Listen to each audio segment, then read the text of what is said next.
voy a presentar, algunos tal vez me conozcáis, otros no me conozcáis. Soy Mario Alonso Puig. Mi trayectoria fundamentalmente está muy basada en la medicina, en la cirugía, 26 años en quirófanos en distintos países y siempre muy marcada por el interés de cómo un médico puede verdaderamente conectar con otro ser humano y ayudarle a hacer frente a desafíos que a veces son francamente serios. Mi formación fue una formación muy técnica, muy científica, que yo completé buscando qué podía hacer que la comunicación, qué podía hacer que la conversación activara mecanismos en el cuerpo que favorecieran la curación. Topé con una ciencia que estaba en sus orígenes, la psiconeuroinmunobiología, que estaba empezando a investigar esto, cómo la mente, a través del sistema nervioso y del sistema endocrino, puede afectar nuestro sistema de defensa, que es el sistema inmune. Aquello me llevó a profundizar en otros campos, el liderazgo, la comunicación, y de alguna manera a tomar perspectiva sobre nuestra forma de tratarnos unos a otros, nuestra forma de hablar unos con otros, nuestra forma de entendernos a nosotros mismos, a los demás y al mundo. Y si bien la medicina es una ciencia apasionante, el ser humano es la cuestión infinita. Empiezas y nunca acabas. Bueno, mi interés por la educación es mi interés por sacar del ser humano lo que verdaderamente tiene dentro. Yo no creo que ningún ser humano esté llamado a la mediocridad. No lo creo, realmente es que no lo creo. Creo que todo ser humano está llamado a la grandeza, y la grandeza no la define la cultura, la grandeza es una cosa que la define nuestra propia naturaleza. La palabra educación en el fondo quiere decir sacar de dentro, es decir, no somos cubos vacíos que hay que llenar, sino fuegos que hay que encender. Y en este sentido me gustaría contaros una historia que a mí personalmente me ha marcado mucho. He hablado en distintos foros sobre esta historia porque señala lo que para mí es la diferencia entre profesores y maestros. En 1951, en la ciudad de Detroit, nace un joven, un chico de color, que pronto nota lo que es la pérdida, porque siendo jovencito el padre se va. Y se queda la madre, una mujer que no tenía estudios, una mujer que, bueno, se había dedicado a cuidar de sus hijos, y se ve con esta situación, con la situación de que tiene que sacar adelante una familia sin que en ese momento entrara ninguna ayuda económica. Se dedica a limpiar apartamentos, a limpiar hospitales, etcétera, etcétera. Y claro, cuando uno ha vivido en la ciudad de Detroit, como he vivido yo trabajé en un hospital que se llama Henry Ford, en neurocirugía. Cuando uno ha vivido en la ciudad de Detroit, pues se da cuenta que Detroit pues, es una ciudad apasionante, pero en ciertas épocas de la historia ha sido una ciudad bastante complicada. En los años 50 verdaderamente había un apartheid, una especie de apartheid, es decir, las personas de color se tenían que sentar en sitios distintos que las personas blancas, tenían que ir a baños diferentes, etcétera, etcétera. Y claro, este chico era un chico de color, era un chico pobre y que pronto pues fue destacando no por su talento, sino por lo que consideraban que era su estupidez. Tampoco por su serenidad, sino más bien por su tendencia, su temperamento violento. Cualquiera que hubiera tenido, digamos, una bola de cristal habría imaginado que este chico habría acabado sin duda en un penal en los Estados Unidos, si no muerto en un combate entre bandas enfrentadas. Pasaba sus ratos, se olvidaba de su triste condición viendo programas de televisión, hasta que un día su madre decidió que iban a ver menos televisión y se iban a dedicar más a leer libros. Y les obligó a leer libros yendo a la biblioteca pública de Detroit, ya que ellos no tenían dinero para comprar libros, y el joven Benjamin, empezó a enamorarse de los libros. Un buen día llega al colegio. Quiero que entendáis que en el colegio este niño tenía las peores notas, su performance era francamente lamentable, las notas eran pésimas y lógicamente en poco tiempo sería expulsado del colegio. Pero había un profesor, el profesor de ciencias, que verdaderamente era un maestro. Él creía que en todo ser humano hay grandeza, que en todo ser humano hay potencial y que la misión de un maestro es ayudar a que ese potencial se despliegue y florezca. Pero no conseguía que este chico de alguna manera respondiera a los distintos intentos que había hecho para que ganara confianza en sí mismo. Un día el maestro aparece con una piedra muy rara, la levanta delante de la clase y pregunta: ¿qué es esto? Se produce un silencio porque nadie sabe lo que es eso, salvo una persona, que ya os imagináis quién era: Benjamin. Pero Benjamin era el tonto de la clase. La primera pregunta es ¿por qué lo sabía Benjamin? Benjamin lo sabía porque en la biblioteca pública se había dedicado a leer libros de ciencias y por casualidad o sincronicidad, quién sabe, había encontrado libros sobre minerales y había una foto de esa piedra. Pero ¿vosotros pensáis que el tonto de la clase se atreve a hablar? No, porque tú mismo ya matas la respuesta antes de que nazca, es imposible. Si no lo sabe el resto, tengo que estar equivocado aunque parezca que estoy en lo correcto. Pero el profesor sostenía en la roca: de verdad que nadie sabe lo que es esta roca. Y tímidamente el joven Benjamin alzó la mano. Cuando una persona solo ve el performance y solo enjuicia a los demás, es muy fácil decir: venga, Benjamin, ¿cómo lo vas a saber tú? Si tú no sabes nada. Pero aquel profesor mantuvo un espíritu curioso, interesado. Él sabía que en todo ser humano hay grandeza. La buscaba, la llamaba constantemente. Benjamin, ¿tú lo sabes? Sí. ¿Qué es? Obsidiana. Correcto. Pero el profesor podía haber dicho: todo el mundo puede tener suerte en esta vida. ¿Podía haber dicho eso? No, porque él estaba buscando del hilo que te lleva a la madeja. ¿Pues sabes algo más de la obsidiana? Y vaya que sí sabía el joven Benjamin. Empezó a hablar sobre la obsidiana, las temperaturas elevadísimas, luego el frío, cómo cristaliza la roca, etcétera, etcétera.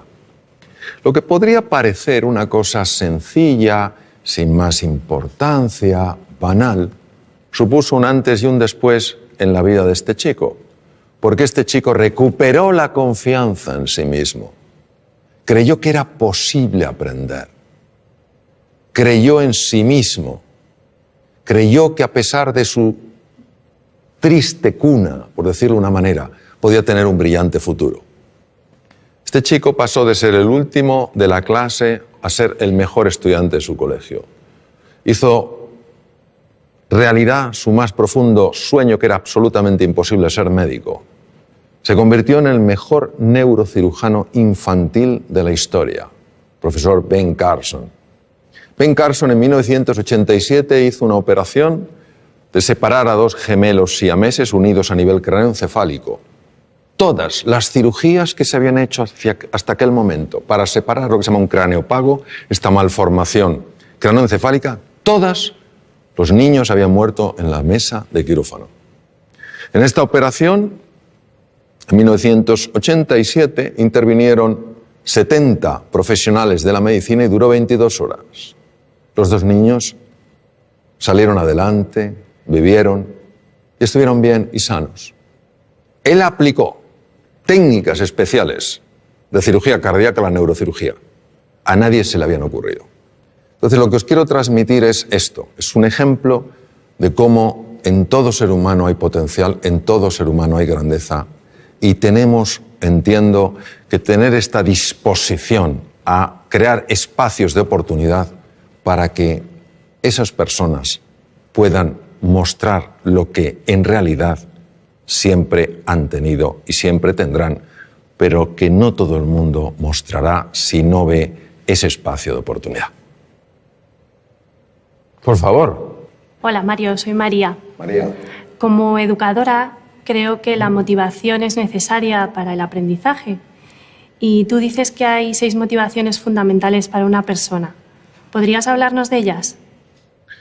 Sí, es una gran pregunta. La motivación es lo que nos mueve a la acción. Y hay efectivamente 6 motivaciones que además están presentes en las distintas culturas. Es una mezcla de nuestra naturaleza y también el entorno cultural. La primera es la motivación de estar en entornos seguros, de poder controlar lo que pasa, de saber que el suelo que pisamos es un suelo firme. La segunda es una motivación de sentirnos reconocidos, sentirnos valorados, de tener un cierto estatus. La tercera es de pertenencia al grupo, es decir, que lleguemos a un sitio y entendamos sintamos que nos acogen, que no nos desprecian, que no nos marginan. La cuarta motivación es una motivación al desafío, al reto. Si en la vida no hubiera retos, María, sería muy aburrida. Yo sé que a veces nos gusta mucho estar en la zona de confort, pero durante un tiempo. Al cabo de un tiempo no hay quien lo aguante. Entonces ese reto, ese desafío es una motivación importante. La quinta motivación es la de crecer, mejorar y progresar. Y la sexta es la de contribuir al bienestar de otras personas, el tener una vida con propósito.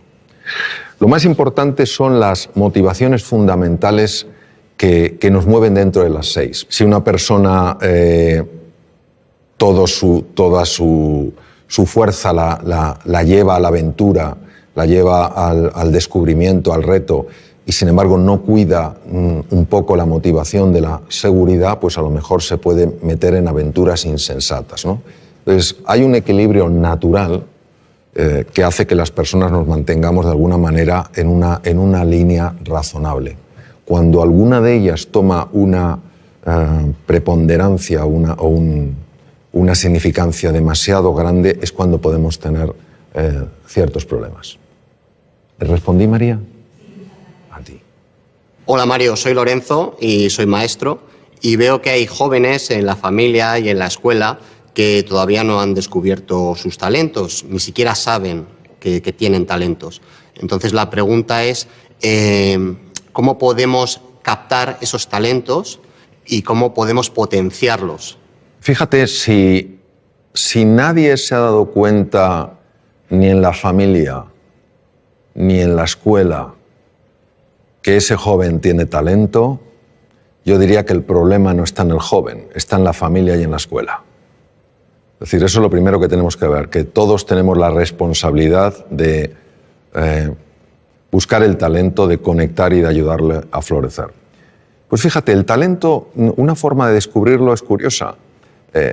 El talento viene muy marcado por algo que se te da especialmente bien, pero es tan natural en ti que nunca le has dado importancia. Nunca le has dado importancia. Porque para ti es natural, fluye. Y con frecuencia los demás te lo dicen, pero no te lo dicen como, oye, vaya talento tienes, sino mejor, oye, qué bien se te da hablar, qué bien se te da escribir, qué bien se te da dibujar, qué bien se te da moverte, qué bien se te da resolver conflictos. Y como es natural, no le das ningún valor. Mi experiencia a lo largo de los años me viene a mostrar que uno ha de buscar el talento en aquello que le es natural, porque el talento siempre deja huella, siempre se expresa. Y hay cosas que nos pueden parecer que son irrelevantes. O sea, yo, por ejemplo, me decían de jovencito, oye, cuando cuentas una historia es que nos quedamos absortos. Yo jamás pensé que esto tendría tanto impacto con mis enfermos.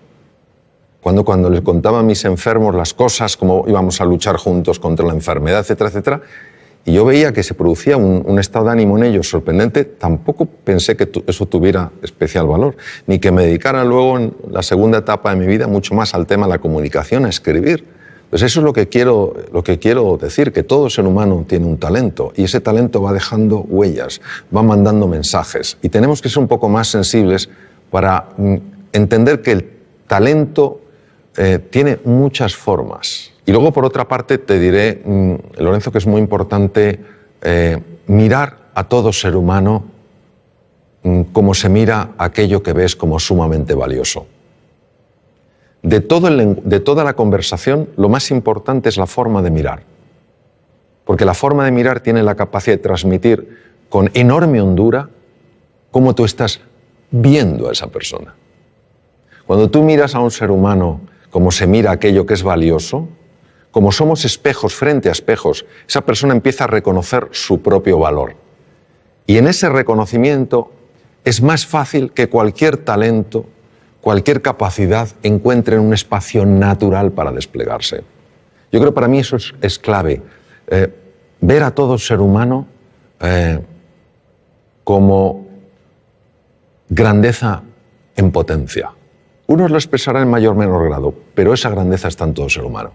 Hola Mario, mi nombre es Antonio, soy maestro de educación primaria Y mi pregunta es la siguiente. En alguna entrevista mencionas a Gandhi, que sabemos que era abogado de formación, pero nunca ganó ningún pleito. Pero, sin embargo, podemos decir que llegó a cambiar el mundo. Entonces, ¿nos podría explicar este ejemplo y, sobre todo, cómo aplicarlo al ámbito educativo? Sí, la historia de Gandhi es una historia verdaderamente, yo diría, sorprendente. Gandhi padecía lo que se podía llamar una enorme timidez, una timidez profundamente limitante. Como tú has comentado, él se formó como abogado en Inglaterra, ejerció en Bombay y no ganó ningún pleito. Un abogado tiene que tener una buena retórica, tiene que tener una buena capacidad de comunicación. No la tenía. Tuvieron un problema, un familiar que vivía en Sudáfrica, tuvo un problema legal y consideraron la familia que si el joven Mohandas, su nombre es Mohandas, Mahatma quiere decir alma grande, Mohandas Gandhi fuera allí, a lo mejor en el camino se espabilaba, como cuando se manda a un hijo o a un sobrino que se va al extranjero, a ver si con el aire se espabila. Y entonces, ¿qué pasa? Que algo le sacudió profundamente la injusticia que vio. Y este es un punto clave, porque cuando el corazón de un ser humano es tocado con tal nivel de impacto, el cerebro empieza a operar de una forma radicalmente distinta. Entonces Gandhi fue un hombre que ya ni siquiera movilizaba a la gente por su capacidad de comunicación, su simple presencia ya movilizaba. ¿Qué nos quiere decir esto? Nos quiere decir un poco pues lo que hemos estado hablando antes, que no cabe duda que el elemento genético cuenta, ¿cómo no va a contar? No es el definitivo. Marca una tendencia, pero no determina. Influye, pero no determina. ¿Qué ocurre? Que para que uno dé la vuelta a esa tendencia tiene que tener una fuerza, una motivación. Antes preguntaba María por la motivación. Una motivación lo suficientemente potente para que el cerebro empiece a trabajar de una manera radicalmente distinta. Es lo que te diría. Por eso nunca hay que dar a nadie por perdido. Imaginemos que hubieran dicho, este Mohandas, que no sabe ni siquiera hablar en un juicio. El ser humano siempre nos va a sorprender. Es lo que te diría yo. Y enhorabuena por tu profesión porque es preciosa. Y a la edad en la que tú intervienes, el impacto es impresionante. Impresionante. Mi nombre es Pablo y te quería preguntar ¿cuál es para ti la clave de la educación? Querer a los niños. Para mí la clave de todo en la vida es querer. Querer a las personas con las que estás, quererte a ti, querer a la vida, querer a la naturaleza, querer el progreso, querer el bienestar, es querer. Porque si tú quieres, vamos a suponer que estamos hablando de educación infantil, si tú quieres a un niño, harás todo lo que esté en tu mano para ayudarle a salir adelante. Si tú quieres a un enfermo y le quieres de verdad y no sabes hacer una operación quirúrgica determinada, buscarás a una persona que la haga mejor que tú. Es querer. Donde el ser humano entiendo que tiene un desafío es en el querer, pero en el querer de verdad a la otra persona. Querer que salga adelante, querer que florezca, querer que sea plenamente feliz. Y cuando esto se ha aplicado en entornos como la medicina, los enfermos están más sanos. Cuando se aplica en la empresa, la gente es más feliz. Cuando se aplica en la universidad, se aplica en el colegio, se aplica en la escuela, los niños tienen mejores resultados. Para mí esa es la clave. Querer y, si me dijeras, y otra, creer. Creer. Y es fundamental que entendamos que creer, la fe, no es un acto del entendimiento, es un acto de la voluntad. O sea, si fuera el entendimiento, ¿para qué necesito la...? Si lo veo, pero elijo eso. Elijo tratar a las personas como si todas tuvieran potencial, aunque no lo hayan expresado. Y eso se transmite con la mirada, se transmite con el gesto, se transmite con la respuesta que tenemos ante el error, la respuesta que tenemos ante el acierto, el acompañamiento que llevamos a cabo. Creo que a veces complicamos mucho las cosas. Creo que lo verdaderamente valioso es tremendamente sencillo. Y yo creo que son cuatro principios que si se aplican, querer a las personas, creer en ellas, valorarlas y potenciarlas. Si hacemos eso, a mí personalmente me parece que todo funciona. Si no les queremos, no creemos en ellos, no les valoramos y no les potenciamos, pues yo creo que tenemos otra historia. Yo soy padre de 2 hijos, cada uno diferente. El cociente intelectual solo influye en un 8% aproximadamente del éxito en la vida. ¿Qué es el otro 92%? ¿Cómo conseguimos el otro 92%? Bueno, vamos al Juan.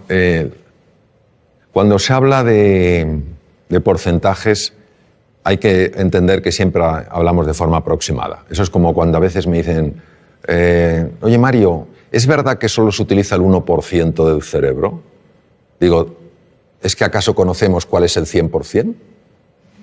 Si no conocemos cuál es el 100%, no podemos saber lo que es un 1%. Pero hay muchos estudios que avalan lo que tú has dicho. Es decir, el test de cociente intelectual, que se llama corrientemente de coeficiente intelectual, lo correcto es de cociente intelectual, fue creado en 1912.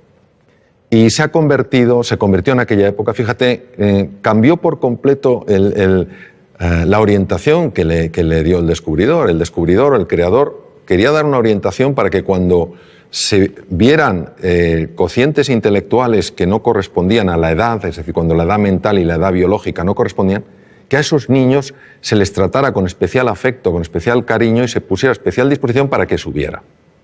Pero fue interpretado o fue utilizado como sistema de cribaje. Listos y el resto. Listos y el resto. Uno de mis maestros, el profesor Howard Gardner, dedicó montones de años de su vida a estudiar la inteligencia y se dio cuenta de que ni siquiera podemos hablar de una inteligencia. Es la teoría de las inteligencias múltiples. Y hay 2 inteligencias, que son la intrapersonal, que es la capacidad de reconocer tus estados emocionales y de poderlos modificar de forma positiva. Y la interpersonal, que es la capacidad de entender qué pasa en la otra persona y relacionarte con lo que pasa en la otra persona, que son absolutamente claves en el éxito en la vida.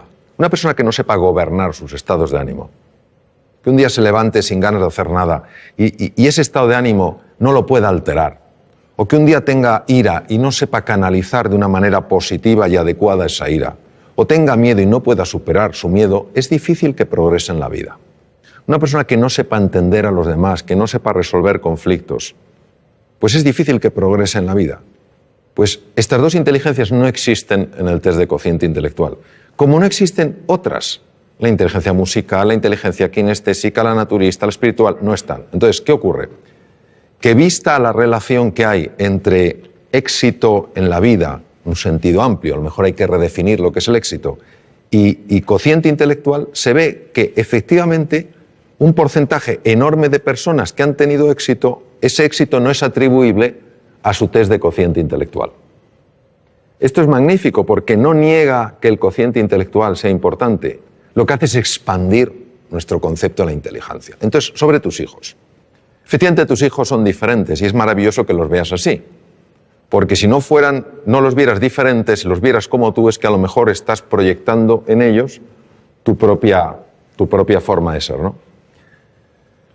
Habrá uno de tus hijos, tal vez tenga un tipo de inteligencia, el otro tendrá otra. Lo que es importante es que siempre, cuando estén contigo, sientan que son inteligentes. Hemos caído en el tremendo error, y una persona de la que yo aprendí mucho, Sir Ken Robinson lo marca mucho, como de hacer que solo un tipo de persona es la adecuada, ¿no?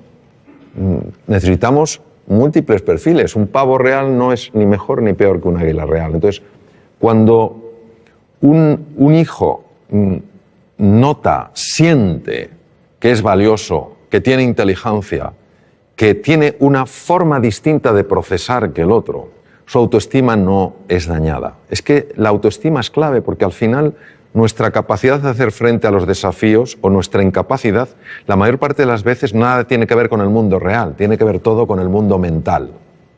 Te voy a poner un ejemplo. En Reino Unido se hizo un estudio fascinante. Se hicieron dos grupos, se buscaron dos grupos de estudiantes homogéneos en cuanto a edades, aproximadamente con el mismo background cultural, pero con dos diferencias. Una de ellas era que uno de los grupos eran teóricamente chicos bastante más inteligentes que el resto según el test de cociente intelectual. Pero estos que eran más inteligentes objetivamente de acuerdo al test de cociente intelectual pensaban que la inteligencia era algo fijo, que no se podía expandir. El otro grupo era un grupo de chicos teóricamente con menor inteligencia según el test de cociente intelectual, pero que creían que la inteligencia con el esfuerzo se expande. Les pusieron una serie de problemas de matemáticas complejos. El grupo de los chicos, entre comillas, más inteligentes, al ver que no lo podían resolver y dar por hecho que la inteligencia no se expandía, abandonaron. El tiempo no era un tiempo reducido, les daban tiempo. Abandonaron diciendo, si no lo soy capaz de entenderlo, no hay nada que hacer. Me falta la inteligencia necesaria para hacer frente a este problema. Los otros chicos tampoco sabían, y de hecho partían de un nivel inferior, pero creían que la inteligencia se expandía con el esfuerzo y siguieron y resolvieron los problemas de matemáticas. Es decir, quedaron mejor. Y eso es lo que te quiero decir, que el componente emocional, el componente autoestima, el componente confianza en ellos y en sus posibilidades es absolutamente crucial. Ellos acabarán encontrando su camino, pero no encontrarán su camino si creen que no son capaces de encontrarlo. Para mí tu libro Reinventarse es una magnífica lectura para momentos complicados y personas que pueden necesitar un cambio en su pensamiento. La pregunta es, ¿qué dice la ciencia acerca de ese cambio de pensamiento? Bueno, la ciencia, Lorenzo, incluye múltiples campos. Entonces me voy a referir, si te parece, a la neurociencia. ¿Te parece? La neurociencia en esto es absolutamente clara y de hecho Reinventarse lo basé en lo que la ciencia ha descubierto, la neurociencia. Sobre todo lo que se llama la neurociencia afectiva, ¿no? Cómo el cerebro procesa las emociones y los afectos. Sentimientos y emociones están conectados, pero son dos cosas distintas.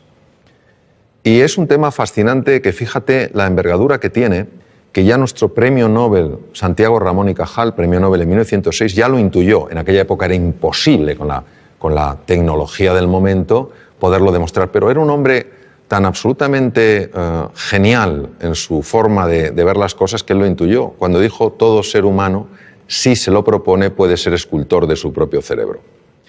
Las personas muchas veces no cambiamos no porque no se pueda cambiar, sino porque no estamos dispuestos a hacer lo que hay que hacer para cambiar.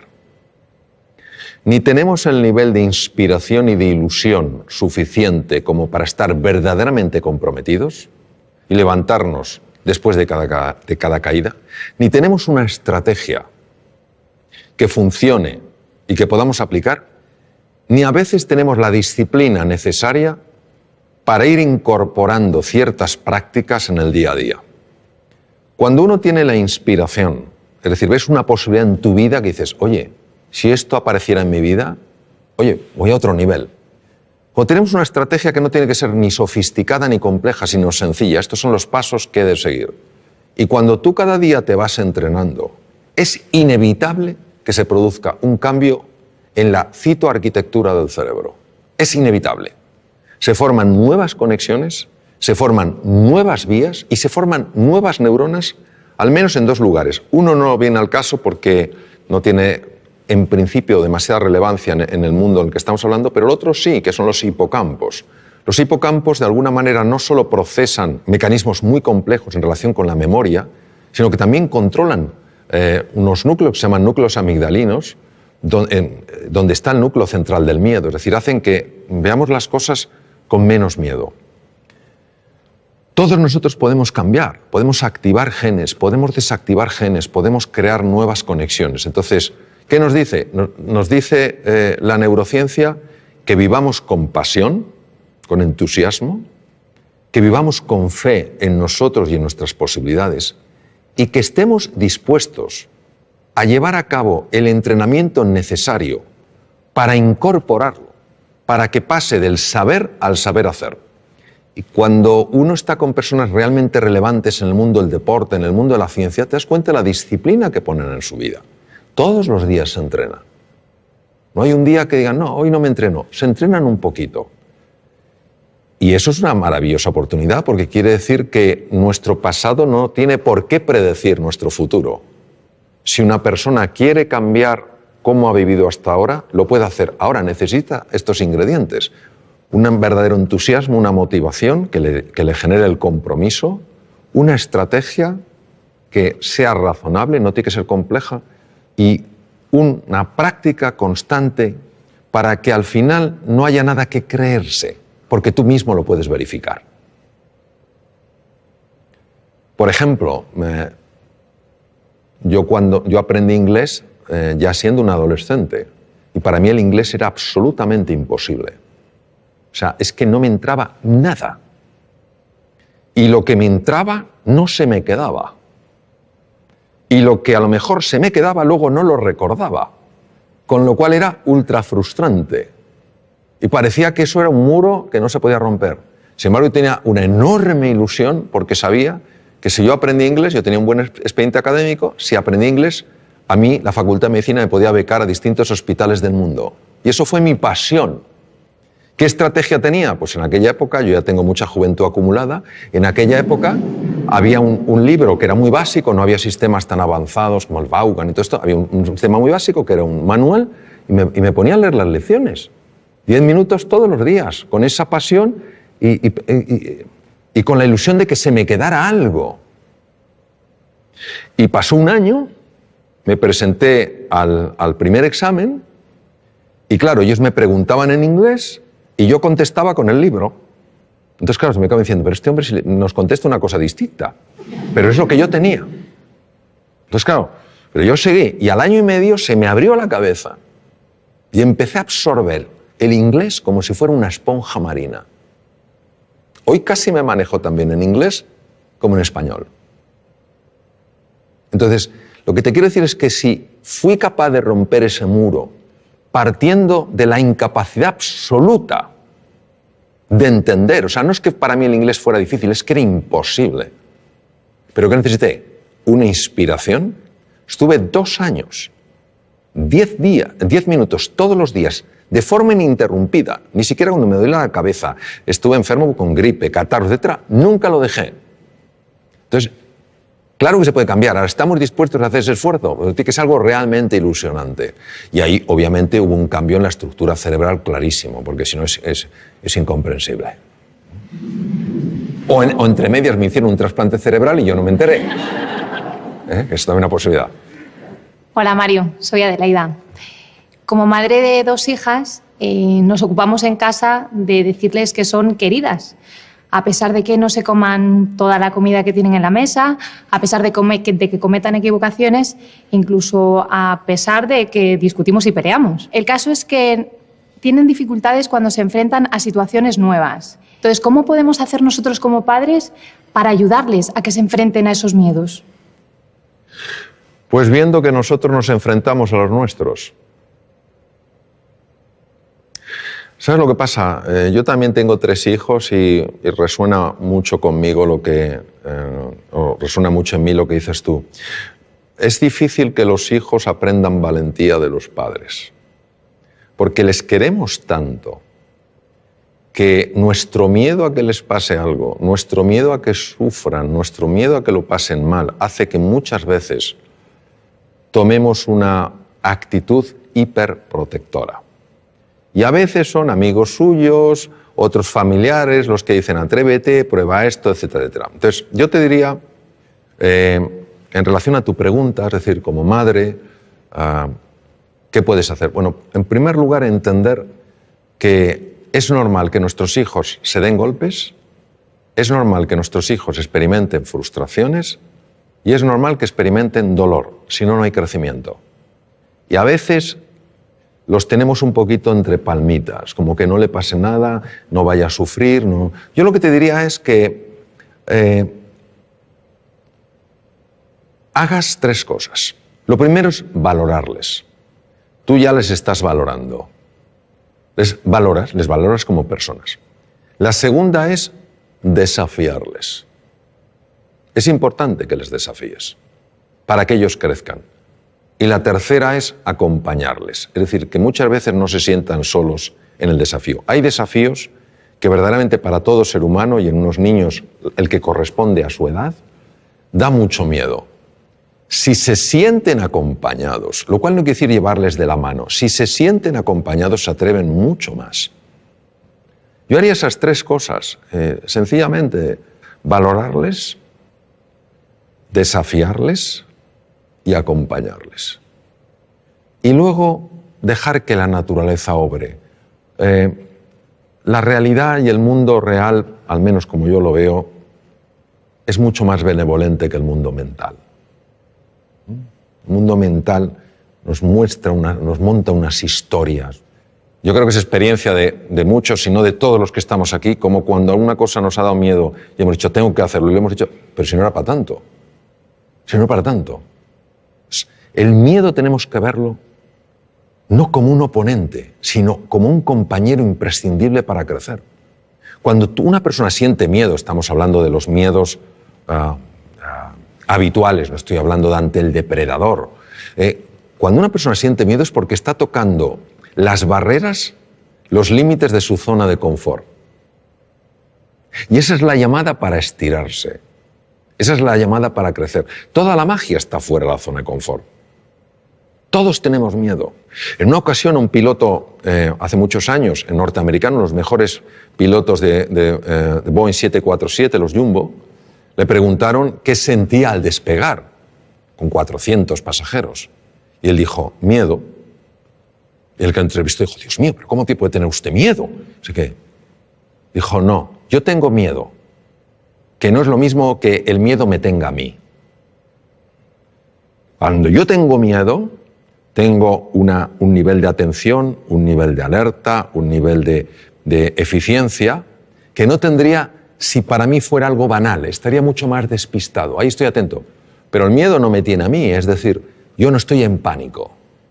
Es completamente diferente. Entonces ese puntito tenemos que verlo. Luego que vean en ti también, como yo procuro, con mis errores, por supuesto, que vean en mí que hay una coherencia entre lo que decimos y lo que hacemos.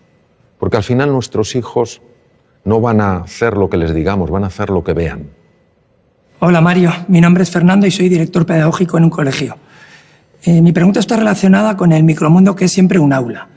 ¿Por qué es tan importante el estado de ánimo de alumnos y profesores en el proceso de aprendizaje y qué estrategias podemos utilizar para conseguir que ese estado de ánimo sea el óptimo? Me gusta especialmente de tu pregunta que incluyas tanto alumnos como profesores, porque creo que es importantísimo valorar el estado de ánimo del profesor. Un sistema educativo que no valora el estado de ánimo del profesor, creo que se equivoca profundamente. El profesor es el elemento más importante del sistema educativo. No es la tecnología, no es el aspecto de las aulas, ni el tamaño de los campos deportivos. Es el profesor. Y si un profesor ha perdido el ánimo, ánimo es alma, se ha desanimado, es importante ayudar a esa persona a que recupere el ánimo porque, primero, es una profesión importantísima. Segundo, porque lo necesita para estar bien y lo necesita para enseñar bien. E igual pasa con el alumno. Si un alumno ha perdido el ánimo, es muy difícil que pueda captar nada. ¿Por qué es tan importante? Nosotros somos hijos de Descartes. Y Descartes, filósofo del siglo XVII, padre de la filosofía racionalista, obviamente fue un hombre muy brillante. Sin embargo, dijo algo que penetró mucho en el inconsciente colectivo y vivimos de acuerdo a aquello. Él hablaba de que había procesos mentales, res cogitans, y elementos físicos corporales, res extensa, y que no se comunicaban prácticamente. Esto nos ha llevado a pensar que el aprendizaje, el conocimiento, pues es una cosa fundamentalmente intelectual, cognitiva, y el elemento emocional era un tema de pasada. Si estabas a gusto, bien, pero tampoco afectaba. Uno de mis maestros, Antonio Damasio, escribió un libro precioso con un gran componente científico, se llama El error de Descartes, donde claramente muestra que si tú aboles, dañas la parte emocional, inevitablemente estás perturbando y dañando seriamente la parte cognitiva. Cuando se estudia la neurociencia afectiva se ve que una persona, por ejemplo, que haya perdido el ánimo, que esté desilusionada, que esté desesperanzada, que se sienta impotente, no tiene el mismo riego cerebral que una persona que se sienta con ilusión, que se sienta con ánimo y se sienta con ganas. Las zonas más anteriores del cerebro, lo que se llaman áreas prefrontales, que son esenciales en el mantenimiento de la atención, en la memoria, en el aprendizaje y en la creatividad, son muy dependientes del estado emocional. Por eso una persona entusiasmada, con un proyecto, ilusionada, que se siente a gusto, acompañada de gente que cree en ella, etcétera, etcétera, es una persona mucho más inteligente, mucho más creativa y mucho más emprendedora. La misma persona, si le cae el ánimo, si se siente incapaz, etcétera, no importa si es capaz o no, no ejercitará esas capacidades porque las tiene abolidas. El cuidado del ánimo, del estado de ánimo, en alumnos y profesores es clave.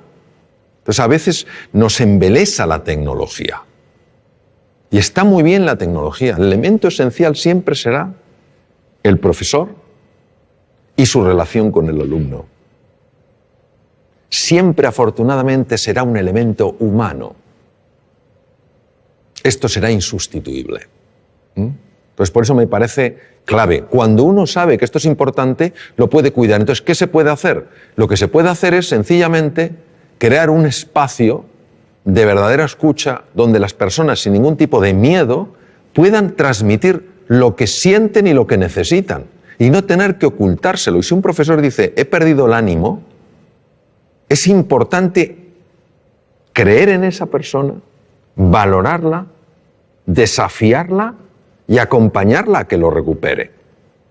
Si ni siquiera esa persona transmite que ha perdido el ánimo, porque no siente que hay un espacio dispuesto a escuchar eso, ¿cómo la vamos a ayudar? Si un alumno en un momento determinado se siente desanimado, qué importante es que pueda transmitírselo a un profesor para que le ayude. Tenemos un concepto absolutamente obsoleto de lo que es la inteligencia, lo que es la creatividad. Creemos que son capacidades fijas. El propio Daniel Goleman hizo un estudio en un barrio de Boston. Yo ejercí como cirujano en Boston. Un barrio que se llama Roxbury, que es un barrio muy complicado. Niños con cocientes intelectuales muy bajos. Empezó a ilusionarles, empezó a motivarles, empezó a hacerles creer en sí mismos y en sus posibilidades. Pasado unos meses, les volvieron a hacer un test de cociente intelectual, que lo lógico es que hubieran sacado la misma puntuación y algunos sacaron 20 puntos más. Entonces, lo que no podemos es creer que el ser... Qué bien lo decía Ortega y Gasset. Decía, el ser humano no es un participio, sino un gerundio. No estamos hechos del todo, sino que nos vamos haciendo. La inteligencia se va haciendo, la creatividad se va haciendo, todo se va haciendo. Y la conexión es el ánimo que tienes, la ilusión. Pues curiosamente esto, a pesar de toda la investigación que hay que lo refuerza, sigue siendo en muchos medios una rareza. Es como una conversación que no se tiene. Parece que estamos en el siglo XVII.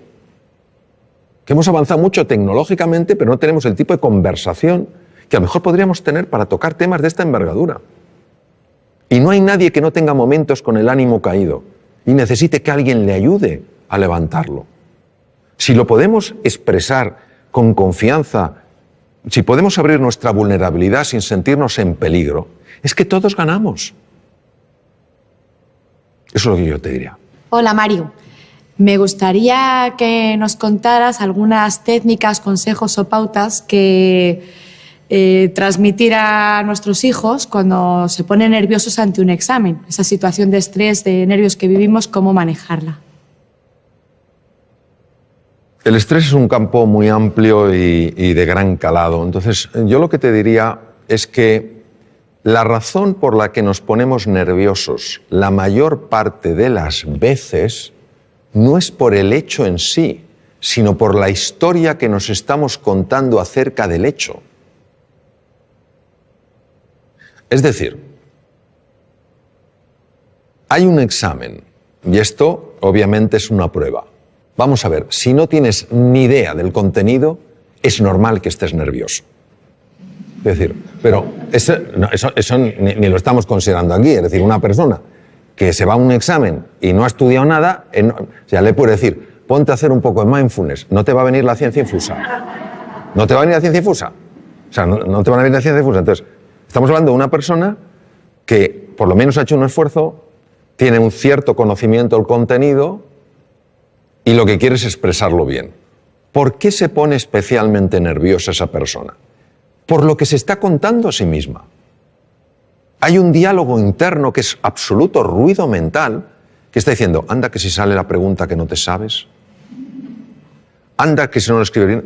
Es un discurso que ha sido fotografiado con técnicas de resonancia funcional magnética en cuanto a activación de centros cerebrales, ¿no?, que corresponden a ese discurso, ¿no? Yo te diría que hay varias cosas que sabemos que ayudan a reducir ese estado de ruido, vamos a llamarlo ruido mental, es decir, ese nerviosismo como consecuencia de ruido mental. En primer lugar es hacer ejercicio físico. El ejercicio físico por sí solo tiene la capacidad de reducir el ruido mental. El ejercicio físico no implica apuntarse a un gimnasio, sino moverse más. Segundo lugar, poderlo hablar con alguien de confianza, poder hablar el sentir, poder contar el sentir. Y a veces, si no tienes a nadie, escribe lo que te preocupa, pero en un papel tan pequeño que casi no lo puedas ver. Porque el cerebro está interpretando que si puedes poner el problema en un tamaño tan pequeño es que el problema no es tan grande. ¿Vale? La siguiente cosa que te diría es que se entrenen en una cosa que cada vez tiene, pero por pura lógica, más difusión, que es todo lo que es los estados contemplativos de la conciencia, que no es más, o mindfulness, que lo único que significa es que se entrene en prestar atención a las cosas que son reales, como su respiración, como las sensaciones del cuerpo, porque el otro es mental. Entonces, cuando la narrativa no recibe la misma atención, empieza a tener menos impacto. Y hay una cosa que es clave en el adiestramiento, y yo he visto su tremenda eficacia, que es acostumbrarte a traer la atención al aquí y a la ahora. Es decir, por ejemplo, vamos a suponer que uno de tus hijos está preparándose para el examen y está nervioso como puede estar uno de los míos y cualquiera de nosotros. Esto es una cosa que todos podemos compartir y relacionarnos perfectamente con esa situación. Entonces, claro, empieza a pensar, no, si hubiera estudiado más, si ya me lo decía mamá, no veas tanta tele y estudia un poco más, y no lo he hecho. Anda que si ahora lo hago mal el examen, fíjate qué cosa, qué truco tan sutil y demoledor de lo que se llama la mente dualista. Te está llevando para atrás a lamentarte y te está llevando al futuro a preocuparte. Te priva de fuerza en el presente. Y una cosa que procuro entrenar todo lo que puedo es cuando veo que me estoy lamentando de algo del pasado, inmediatamente vengo al presente. Porque caemos en la tentación de pensar que cuando miro atrás para lamentarme de algo no lo volveré a repetir. Es mentira. Es un truco para que te sientas fatal. Eso es como cuando uno ha decidido reducir su ingesta, lo que come, y llega el momento del postre. Y se acerca el camarero y te dice, por cierto, la especialidad aquí son los postres. Y entonces tímidamente preguntas, ¿no tendrá algo de chocolate? Y dice, señor, la mejor tarta de chocolate del mundo. Entonces es como un deseo irrefrenable de comerte esa tarta de chocolate. Entonces te la comes y cuando te la has comido empiezas a sentirte culpable. No me la tengo que haber comido. Es la misma mente jugando de tal manera que te tenga siempre atrapado. Primero, hace que esa tarta de chocolate sea absolutamente tentadora. Y lo segundo, hace que te sientas culpable. Yo me pregunto, ¿hay alguien que por sentirse culpable ha cambiado alguna conducta? No. Llega la próxima tarta de chocolate y vuelves a caer. Entonces, lo que te quiero decir, cuando se habla tanto del aquí y el ahora, parece que tiene una connotación metafísica o filosófica. No es así, es tremendamente práctica. Cuando tú estás aquí y ahora, la mente no tiene la capacidad de meter tanto ruido. Lo que genera nervios es la mente.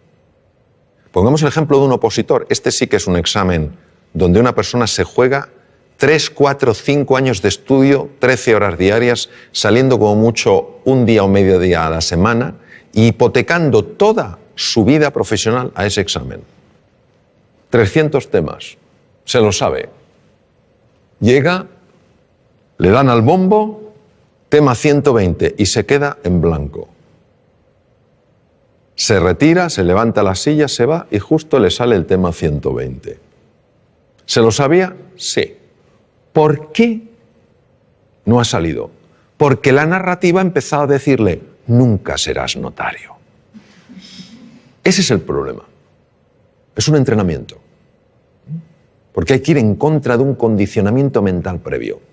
El tema es, ¿cuánto nos va a costar? Yo no creo que esa es la pregunta. La pregunta es hasta dónde nos puede llevar. Hola Mario, soy María. ¿Nos podrías contar qué es el mindfulness y cómo funciona? ¿Y qué evidencias científicas tiene? Sí, claro que sí, María. Lo que pasa es que lo voy a contar de una manera muy visual, porque yo creo que lo vamos a ver mejor. Vamos a suponer que tú y yo estamos dando un paseo, entramos en un parque y vemos un lago, no muy grande, pero un lago. Entonces nos asomamos a ver qué hay en el fondo del lago y si el lago es profundo o no lo es. Pero no podemos ver el fondo. ¿Por qué no lo vemos, María? Porque está el agua turbia. Muy bien. Una de ellas es que el agua esté turbia. Si el agua está turbia, no podemos ver el fondo. Y si el agua no estuviera turbia, sino que fuera absolutamente cristalina, ¿por qué no vemos el fondo? Pues a lo mejor no vemos porque ese agua está agitada. Vamos a suponer que conseguimos que ese agua se serene, que ese agua se tranquilice. Entonces podemos ver el fondo, que puede tener una gran profundidad, ¿verdad? ¿Y qué hay en el fondo? En el fondo puede haber grandes tesoros, ¿no?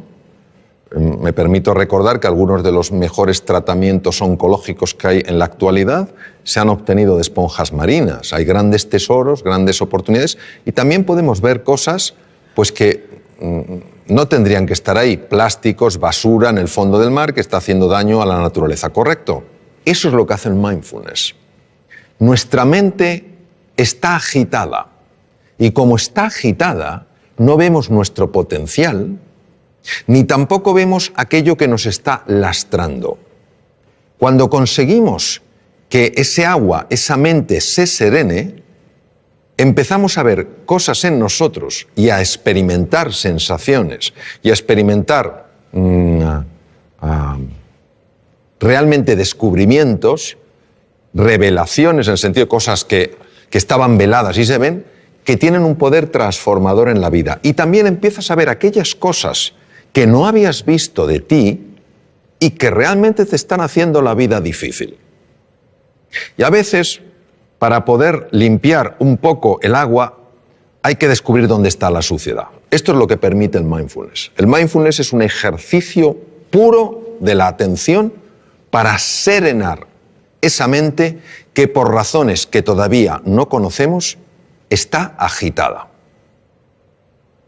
Y como está agitada, no podemos reconectar con nuestro potencial oculto, ni sabemos por qué tantas cosas que son pequeñas nos alteran de una manera tan grande. El mindfulness ya está descrito en la literatura india desde el Bhagavad Gita de hace 3.500 años, cuando Krishna le dice al príncipe Arjuna, la mente es difícil de manejar como el viento, y cuando cerca del Nepal el príncipe Gautama Siddhartha, Sakyamuni Buda, el primer despierto según el lenguaje sánscrito, descubre que el dolor es parte de la vida, pero el sufrimiento lo genera este movimiento de la mente.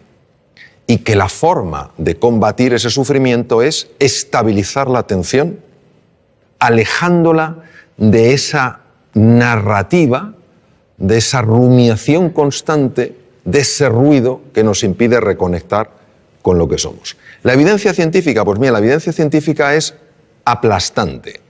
Aplastante tanto la neurociencia contemplativa, que es la que se dedica a estudiar el efecto en el cerebro de los estados meditativos, como en la fisiología cardíaca, en la endocrinología, en la neurología.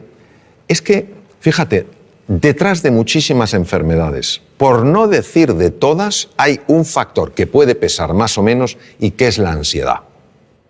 La ansiedad es generada por el ruido mental. La Universidad de Harvard es pionera en el mundo estudiando esto. Entre el 60 y el 90% de las consultas a médicos generales tienen como uno de los factores clave emociones perturbadoras. Vivir en la ansiedad, vivir en la desesperanza, todas estas cosas. Entonces, eso es lo que hace el mindfulness. A nivel de cerebro, pues por ejemplo, a nivel de cerebro unas cosas que hace es reducir el volumen de la amígdala. La amígdala, que no son estas, están en el cerebro. La amígdala es un núcleo que contiene grupos de neuronas muy relacionadas con el miedo y con la ira. Se ha podido observar con resonancia funcional magnética, que es una técnica de imagen para ver las partes más activas, una reducción en el volumen de la amígdala. Es decir, una persona que practica este ejercicio de atención plena es menos propensa a vivir en miedo y en ira. Imaginemos lo que es esto para la humanidad.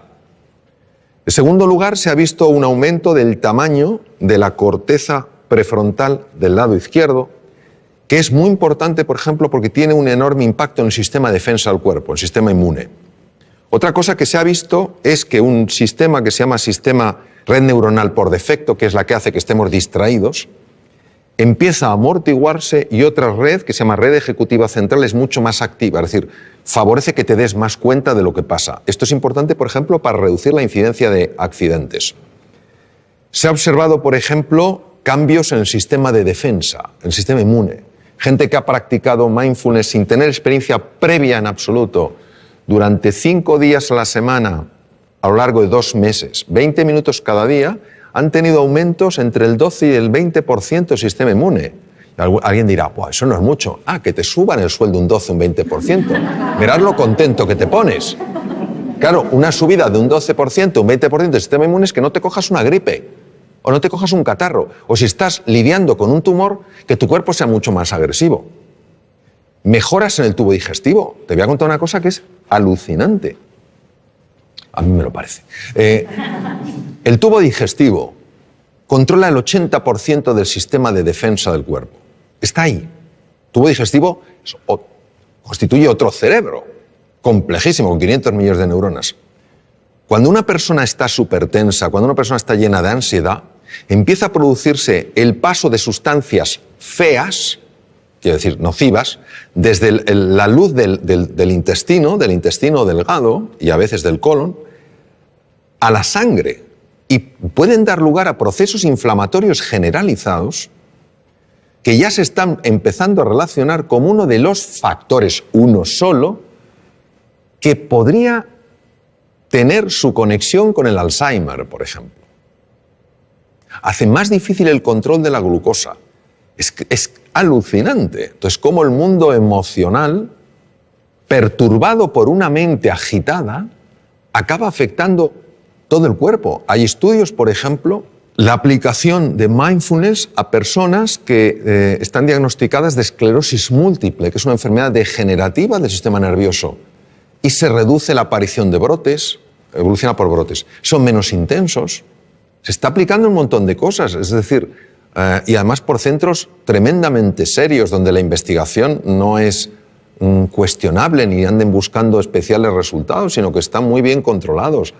Lo que pasa es que esto, que tiene 3.500 años de antigüedad, solo le hemos dado una credibilidad cuando una serie de científicos se ha decidido a estudiar qué ocurre en el cerebro y en el cuerpo cuando una persona entra en estos estados de enfocarse en el aquí y en el ahora. Y también nos ha ayudado a darnos cuenta de la jaula de grillos que tenemos en la cabeza. Y que es una cosa difícil de creer. Que te pasa una cosa que te disgusta por la mañana y te está rumiando hasta la noche. Pues parece que somos vacas. Y que el simple hecho de parar eso hace que el organismo, que tiene una capacidad natural de recuperación, pueda recuperarse. No hay nada mágico aquí. Bueno, sí hay mágico, que la vida es mágica. Eso es lo que hay de mágico. Pero a veces estos diálogos que tenemos bloquean la magia, no porque la anulen, sino porque no la dejan florecer. Te he oído decir que la mayoría de los seres humanos se mueren con la música dentro sin haberla oído sonar. ¿Qué quieres decir exactamente con eso? Bueno, para los futuros padres, ¿qué podemos hacer para que nuestros niños no les pase esa cosa, ¿no? recuerdo una cosa que leí de Víctor Hugo que me impresionó mucho, ¿no? Víctor Hugo decía, el problema nuestro no es que nos vamos a morir, es que no sabemos cómo vivir. Y había un filósofo danés, Søren Kierkegaard, que decía, la vida solo se puede vivir mirando hacia adelante, solo se puede entender mirando hacia detrás. En los momentos donde ya esta existencia nuestra se acaba y una persona mira hacia atrás, y lo sabemos sobre todo por los escritos de Elisabeth Kubler-Ross, que estuvo con muchas personas en esa situación, uno se da cuenta de la cantidad de cosas que podía haber hecho y no hizo. Cuando yo hablo de la música, yo creo que todo ser humano tiene música. Lo que pasa es que está acostumbrado no a oír su música, sino a oír su ruido. No tiene nada que ver el ruido con la música. Y si te das cuenta y ves una partitura, si todas las notas fueran pegadas una detrás de otra, no tendríamos música, tendríamos ruido. Lo que hace que tengamos música es que haya espacios de silencio. Son esos espacios donde no hay ninguna nota los que permiten que en vez de ruido haya música. ¿Qué quiero decir? Quiero decir que esta vida, yo creo que el tiempo que la vivamos es una vida para vivirla con intensidad, con dificultades, con desafíos, que nos enfoquemos en lo que realmente es relevante. Que cuando llegue el final de nuestra vida, digamos como Neruda, confieso que he vivido. Que podamos decir, confieso que he vivido la vida y no que la he visto pasar. Y esa toma de conciencia, esa reflexión es lo que creo que nos puede ayudar sencillamente a que la música emerja, porque el ser humano está llamado a eso, a hacer sonar su música. O sea, todos tenemos una música y es una música preciosa, todas diferentes, todas complementarias. Eso es lo que quiero decir, que no nos conformemos con vivir una vida de ruido, sino que vayamos encontrando esa música a base de enfocarnos en las prioridades, para que al final de nuestra vida podamos decir, como decía Neruda, confieso que he vivido. Hola Mario, soy Charo y mi pregunta es la siguiente. ¿Por qué los humanos tropezamos 100 veces con la misma piedra? Bueno, me temo que en este caso la respuesta será de menor nivel que la pregunta. Yo creo que los seres humanos tropezamos 100 veces sobre la misma piedra por falta de humildad. La humildad es para mí la virtud más grande que existe porque es para una persona probablemente la más difícil de vivir plenamente, que no es la modestia, no es ser una persona así apocada, es la humildad de corazón. Cuando una persona es realmente humilde, y no lo digo por mí porque desafortunadamente no lo soy, pero sí por personas con las que he estado, grandísimos seres humanos con una humildad aplastante, son personas que tienen mentalidad de principiante. Es decir, puede ser un premio Nobel y te está escuchando como si fuera un alumno tuyo. Pero ¿yo qué le puedo enseñar a este hombre? Pero está plenamente ahí. Cuando comete un error, lo que más le interesa no es buscar culpables ni en él, ni en ella, ni en los demás, sino averiguar qué es lo que ha pasado. Es una mentalidad mucho más científica, interesada, curiosa, que una mentalidad enjuiciadora. Porque creo que cuando una persona es humilde y tropieza con una piedra, está dispuesta a reconocer que ha tropezado con una piedra y no a intentar ocultarse ante sí misma o ante los demás qué ha sucedido. Porque creo que cuando una persona es humilde y tropieza con una piedra, se deja asesorar, pregunta, escucha, pide ayuda y se deja ayudar. Creo que nuestra soberbia nos mata. Literalmente. No queremos aceptar las cosas como son. Queremos que sean a nuestra medida. Queremos que la vida se pliegue a nuestros deseos. Por eso no fluimos con la vida. Cuando aparece algo que no nos gusta, nos preguntamos ¿por qué? En lugar de ¿para qué? Y todo eso creo que es lo que hace que nos cueste aprender. Y si yo lo llevara a una metáfora, creo que la vida se vive en plenitud cuando el que pilota el coche es la conciencia y en el copiloto va el ego. Pero cuando el ego es el que pilota, Te puedes tropezar 100, 1000, 100.000 y nunca aprenderá. Bueno, creo que ha llegado el momento ya de terminar. Aparte de expresaros mi profunda gratitud por las dimensiones tan amplias y profundas de vuestras preguntas, pues un poco resumir, tal vez desde otro ángulo, lo que hemos estado hablando, que es que el ser humano es indivisible. O sea, una persona puede tener un hígado, pero una persona es más que su hígado. No somos casos clínicos interesantes, sino seres humanos completos. Y que la faceta física, el cuidado del cuerpo, de la nutrición, el hacer ejercicio físico es muy importante. La faceta mental, dormir bien, dormir suficiente es importante. Es más importante dormir que comer, fisiológicamente hablando. Que la faceta mental es clave, que tenemos que aprender todos a gestionar mejor nuestra mente, a enfocarnos en lo esencial, a usar un lenguaje que nos ayude, no que nos anule, a interpretar las cosas de una forma que nos permita salir adelante, no quedarnos atascados, ¿no? Que el elemento afectivo es esencial, buscar lo positivo en las cosas, más que los porqués, los paraqués, más que los esques, pues tal vez los hayques, a lo mejor más que solo me queda, pues los aún me queda, ¿no?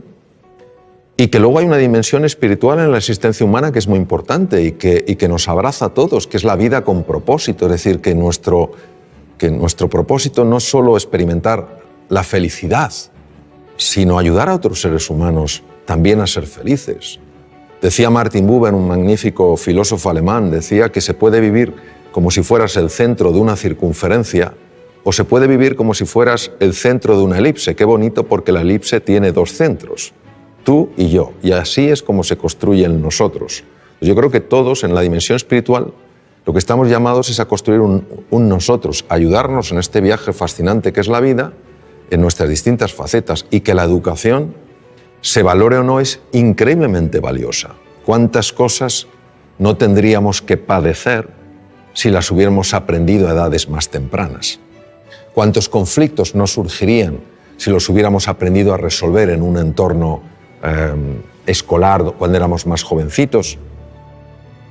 ¿Cuántos dones conoceríamos si los hubiéramos descubierto? Entonces, la educación es tarea de todos y yo creo que nuestra responsabilidad es, cada uno en la medida de sus posibilidades, ayudar a valorar verdaderamente no solo la importancia de la educación, sino la enorme importancia del maestro, la enorme importancia de la relación con el estudiante, valorar al estudiante porque es la persona que está en el momento cumbre de la vida para aprender y descubrir, y entender que esto puede dar un gran sentido a nuestra vida, porque no es solo lo que nosotros logremos, es también el legado que vamos dejando y que puede afectar a muchas generaciones. Tú cambias un sistema educativo, lo mejoras y eso puede tener un impacto como cuando tiras una piedrecita en un estanque y las ondas se extienden por todas partes. Pues eso, os animo a que cada uno, donde esté, como pueda, en la manera en que vea, viva de acuerdo a unos principios que en el fondo lo único que buscan es darle al ser humano su verdadera dignidad y su grandeza. Gracias.